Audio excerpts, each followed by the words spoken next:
This is GPS, the Global Public Square. Welcome to all of you in the United States and around the world. I'm Zaharia, coming to you live from New York. Today on the program, we'll get the latest live on the Israel-Hamas war.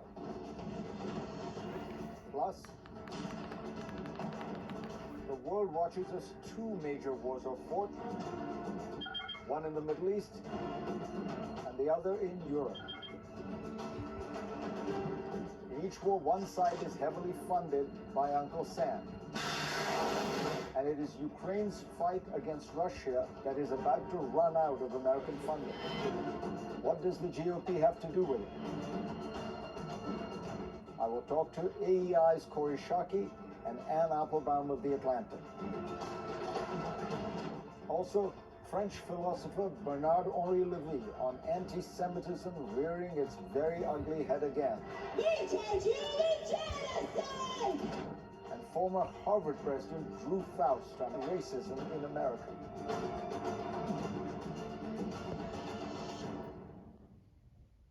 But first, here's my take.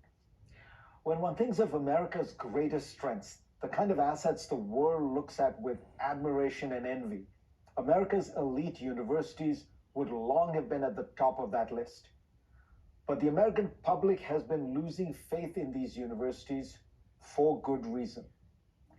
3 university presidents came under fire this week for their vague and indecisive answers when asked whether calling for the genocide of Jews would violate their institutions' codes of conduct.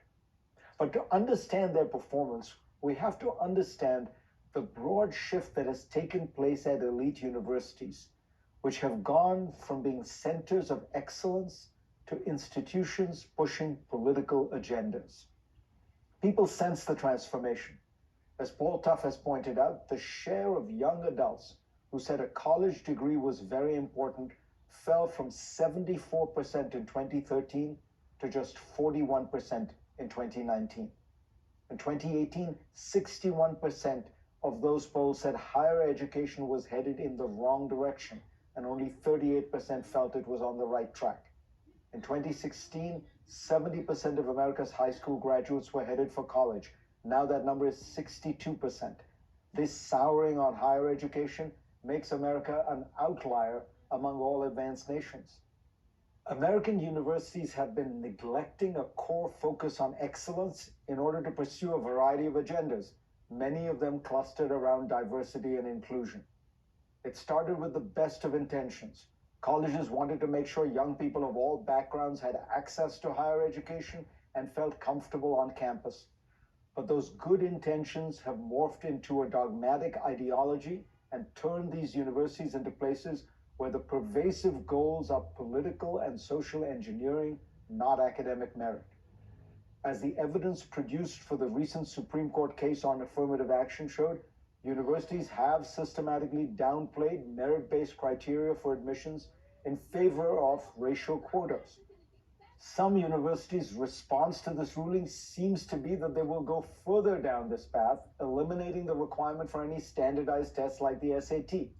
That move would allow them to then take students with little reference to objective criteria. Of course, those who would suffer most would be bright students from poor backgrounds who normally use tests like the SAT to demonstrate their qualifications.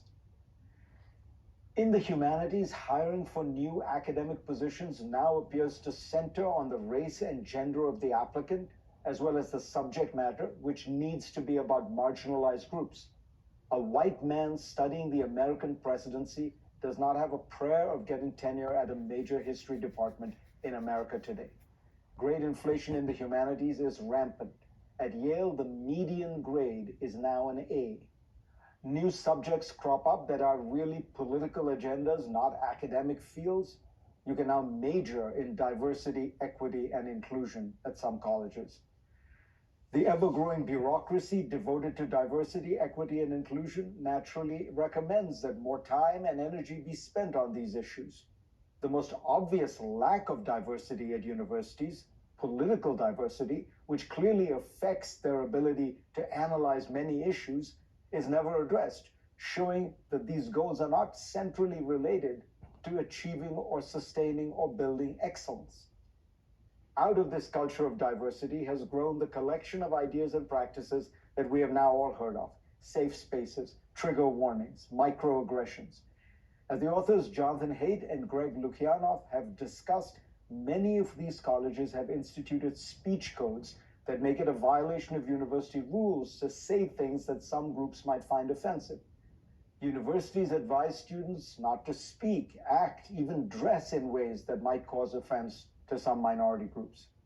With this culture of virtue signaling growing, the George Floyd protests erupted and many universities latched on and issued statements effectively aligning their institutions with these protests. By my memory, few took such steps even after 9/11 or during the Iraq War. In this context, it is understandable that Jewish groups would wonder, why do safe spaces, microaggressions, and hate speech not apply to us? If universities can take positions against free speech to make some groups feel safe, why not us? Having coddled so many student groups for so long, university administrators found themselves squirming, unable to explain why certain groups, Jews, Asians, don't seem to count in these conversations.